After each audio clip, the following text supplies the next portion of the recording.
ओवैसी एक ख्वाब देख रहे हैं आप, ये उनके ख्वाब की तस्वीर है जहां एक महिला भारत की प्रधानमंत्री बनी है, लेकिन वो कह रहे हैं कि वो बुर्के वाली होगी, ये कहना है उनका। और इधर ईरान में क्या हो रहा है, जो बुर्के वाले हैं उन्हें भगाया जा रहा है कि आप हटिए यहां से। आपको दिखाता हूं दर्शकों कैसे ये साजिश की जा रही है। पहली तस्वीर आप देखिए, यहां ईरान में जो शरिया कानून से चल रहा है देश, उस खलीफा को उखाड़ फेंकने के लिए जनता सड़कों पर है। और इधर ओवैसी चाहते हैं कि भारत में बुर्के वाली प्रधानमंत्री बन जाए। सोचिए जरा, ये ओवैसी का ख्वाब है और ईरान में उन्हें उखाड़ फेंकने के लिए लोग सड़कों पर हैं, लेकिन ओवैसी अलग चल रहे हैं। अब मैं आपको एक और तस्वीर दिखाता हूं। ये ईरान में विद्रोह हो रहा है, ये देख रहे हैं आप, ये महिला विरोध कर रही हैं। उनका कहना है कि हमें बुर्का नहीं चाहिए, लेकिन ओवैसी को बुर्का चाहिए। वो तस्वीर देखें जरा, फुल फ्रेम दिखाइए। ये ईरान में विरोध हो रहा है।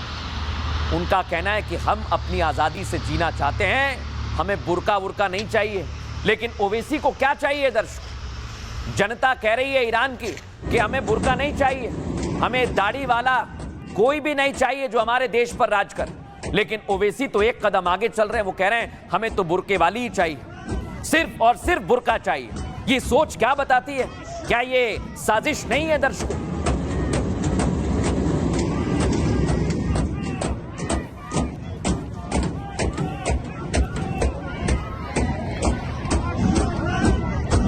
अब दर्शकों मैं आपको बताता हूं, ओवैसी का ख्वाब ये देखिए आप, ये AI जनरेटेड है। ऐसे ही कोई ख्वाब देख रहे हैं, वो लाल किले की प्राचीर है और वो पीछे खड़े हुए हैं, शपथ दिला रहे हैं, लेकिन ये ख्वाब है, ये मुंगेरी लाल का हसीन सपना है। और ओवैसी दर्शकों इस ख्वाब को देखते भी हैं और जुबान से बोलते भी हैं। सुनिए जरा, ओवैसी को सुनवाइए। असदुद्दीन ओवैसी का ख्वाब यह है कि एक दिन आएगा इस देश में इंशाअल्लाह ताला, शायद हम और आप नहीं रहेंगे मगर देखना, एक हिजाब पहनने वाली बेटी इस देश की वजीर आजम बनेगी इंशाअल्लाह ताला। ओवैसी का ख्वाब है दर्शकों ये, लेकिन मैं आपको बताऊं असदुद्दीन ओवैसी कि आपको ये ख्वाब नहीं देखनी चाहिए। ईरान में क्या हो रहा है देख रहे हैं आप, इसी बुर्के की वजह से ईरान जल रहा है, ईरान बर्बाद हो रहा है और आपको बुर्का चाहिए। देखिए वहां क्या हो रहा है, सुनवाइए जरा।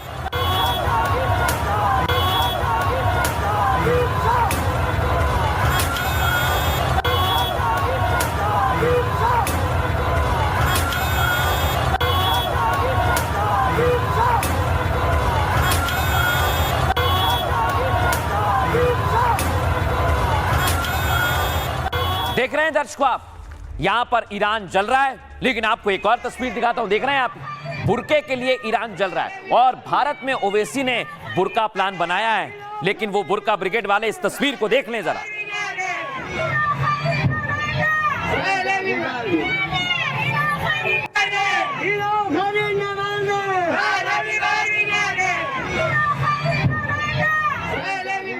अब दर्शकों डर लगने लगा बुर्के वाली सरकार को। वहां पर तो इंटरनेट बंद कर दिया है, लोगों को मारा जा रहा है। खबर यह है 200 से ज्यादा लोग मार दिए गए हैं। लेकिन अब एलॉन मस्क ने स्टारलिंक को फ्री कर दिया है। वहीं से ये तस्वीर सामने आ रही है जो मैं आपको दिखा रहा हूं।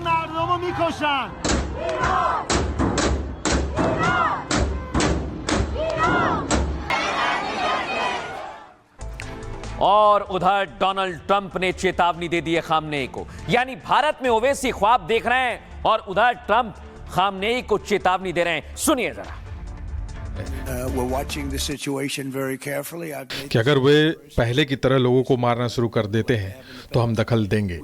और इसका मतलब जमीनी स्तर पर सैन्य कार्रवाई नहीं है, बल्कि इसका मतलब है उन्हें वहीं करारा प्रहार करना जहां उन्हें सबसे ज्यादा दर्द हो।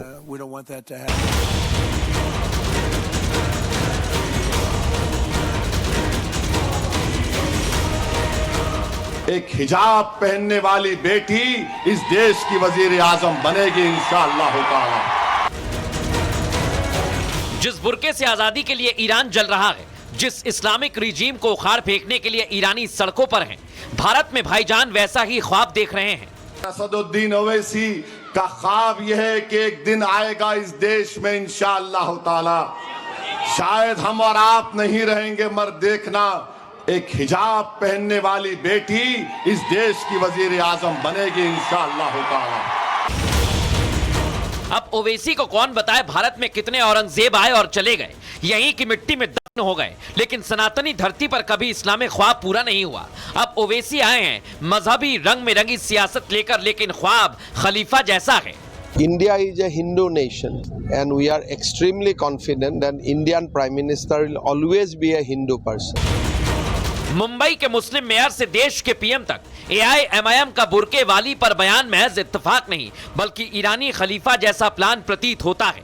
लेकिन ओवैसी भूल गए जहां कंकर कंकर शंकर है वहां न गजनबी का ख्वाब पूरा हुआ, न मोहम्मद गौरी की सल्तनत रही, न औरंगजेब और न आज के छांगुर। हमारा कुछ बुरा होना रहता तो उसी समय हो जाता, लेकिन उसमें से हम बाहर आए और फिर से एक हिंदुओं का देश इस नाते आगे बढ़ रहे हैं। ये शक्ति कहां से आई? आसमानी सुल्तानी दोनों प्रकार के अत्याचारों में से हम जा रहे थे, नरमुंड तोले जा रहे थे मनों से, यज्ञोपवीत को भी तोला जाता था। ऐसे अत्याचारों में हमने अपने धर्म को बचा कर रखा, अपना बलिदान देकर भी, और फिर से आज उस सनातन धर्म का डंका सारी दुनिया में हमारे संतों के द्वारा प्रसारित हो रहा है। ओवैसी को सनातन की धरती से आखिरी संदेश यही है, ईरान जाइए अगर इस्लामिक साम्राज्य चाहिए, आपको भी खलीफा के साथ शायद ट्रंप कहीं का टूर करा दें। अब दर्शकों मैं आपको पूरी तस्वीर दिखाऊंगा ईरान की, लेकिन पहले ये ओवैसी साहब का ख्वाब क्या है इसके बारे में तो जानकारी ले लीजिए। ओवैसी का ख्वाब है दर्शकों ये देख रहे हैं आप, ये उनका ही ख्वाब है। ईरान में शुरू हुई हिजाब से आजादी की जंग पर देख रहे हैं आप कितना उफान है वहां पर। इस्लामिक साम्राज्य बुर्का ब्रिगेड की सत्ता पूरी दुनिया में हिलती दिख रही है दर्शकों, और ईरान में हिजाब से आजादी की मांग पर सड़कें जल रही हैं जो आपके सामने है। इस्लामिक रिजीम ईरान में अस्तित्व के सबसे बड़े संकट से गुजर रही है, लेकिन इसी बीच भारत में एक नई बुर्के वाली सियासी साजिश रची जा रही है।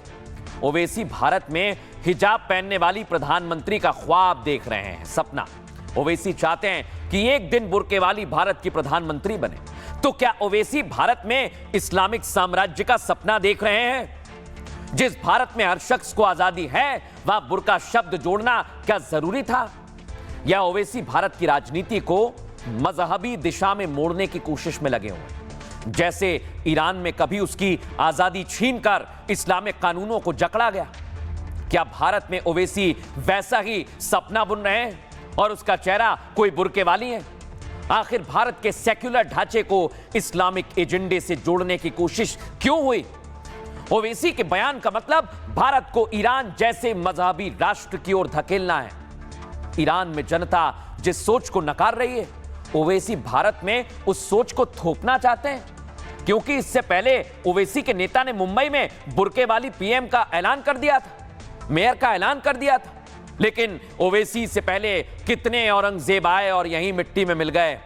यानी जो औरंगजेब और मुगल नहीं कर पाए, क्या ओवैसी वही करना चाहते हैं? वो दिल्ली की सल्तनत पर प्रधानमंत्री बुर्के वाली को बनाना चाहते हैं और वो सपना देख रहे हैं, ख्वाब देख रहे हैं। सुनिए जरा। अब इलेक्शन आ गया तो बोल रहे नहीं मेयर उन्हें बनेगा, मेयर इन्हें नहीं बनेगा। अरे बाबू, पाकिस्तान के संविधान में लिखा हुआ है कि सिर्फ एक ही मजहब का आदमी पाकिस्तान का प्राइम मिनिस्टर या सदर बन सकता है। बाबा साहिब अंबेडकर का जो संविधान है कि कोई भी भारत का नागरिक वजीर आजम बन सकता है, सदर जमहूरिया बन सकता है, चीफ मिनिस्टर बन सकता है, मेयर बन सकता है। और असदुद्दीन ओवैसी का ख्वाब यह है कि एक दिन आएगा इस देश में इंशाअल्लाह ताला, शायद हम और आप नहीं रहेंगे मगर देखना, एक हिजाब पहनने वाली बेटी इस देश की वजीर आजम बनेगी इंशाअल्लाह ताला। हम नहीं रहेंगे, शायद हम जमीन में जाकर हमारी हड्डियां भी घुल जाएंगी, मगर देखना एक दिन वो दिन आएगा। ये ओवैसी का सपना है, ख्वाब है, लेकिन आज भारत में इस पर सियासत जमकर हुई दर्शक। और ओवैसी को क्या कहा गया सुनवाता हूं आपको। Anybody can become prime minister, but India is a Hindu nation, Hindu civilization, and we will always believe and we are extremely confident that Indian Prime Minister will always be a Hindu person. इस मानसिकता से इन भड़काऊ भाईजान को बाहर आना पड़ेगा। और आप देखिए कि नारी तो हमारे यहाँ पहले ही प्रधानमंत्री रही हैं और आगे भी बनेंगी। नारी को प्रधानमंत्री की बात करते तो समझ में आता था, लेकिन जिस तरह से इन्होंने बुर्का नसीन को या हिजाब वाली महिला को प्रधानमंत्री बनाने के दिवास्वप्न स्वप्न देख रहे हैं, वो नहीं होने वाला। ओवैसी मियां, हिजाब वाली या गैर हिजाब वाली किसी पर रोक नहीं है संविधान के अंदर कि जिसको चाहे आप प्रधानमंत्री बनाइए, पर पहले वोट तो लेकर आइए।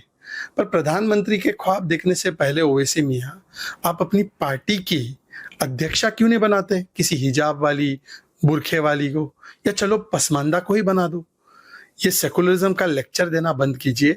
अपने नाम में मजलिस-ए-इत्तेहादुल मुस्लिमीन केवल एक वर्ग को रखा है और दुनिया भर में सेकुलरिज्म का ज्ञान बांटते फिरते हैं। इसमें बुर्का और ये सब बताने की जरूरत नहीं थी। ये किसी को भड़काने की और उनकी कोशिश थी, जो मैं सोचता हूँ ठीक नहीं है। समाज में उन्माद पैदा करना, किसी एक समाज को और उकसा करके दूसरे समाज के खिलाफ में खड़ा करना, ये कतई बर्दाश्त नहीं है। मैं सोचता हूँ कि संवैधानिक व्यवस्था को वो नहीं समझ रहे हैं।